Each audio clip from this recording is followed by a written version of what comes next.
Бул азыр баардык жолду булгап кетесиз да. Жол асфальтка муну шебендер чөт. Наркы бет карасаңыз кече тазалаган экен. Бүт шебендер.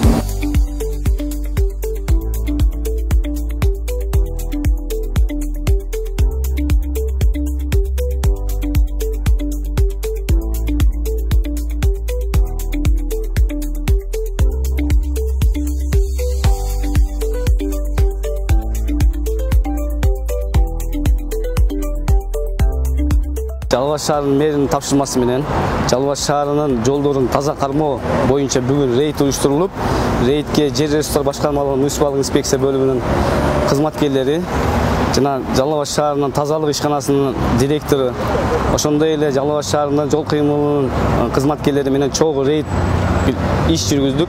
Бунун алкагында 3 жаранга жолдорду булгоонун алдын албагандыгы үчүн борттон өзүнүн автоунаасынан борттон ашырып шебен жүктөп алып жолду булгагандыгы үчүн Укук бузуулар кодексинин 177 беренесинин 2 бөлүгү менен 7500дөн 3 протокол түзүлдү.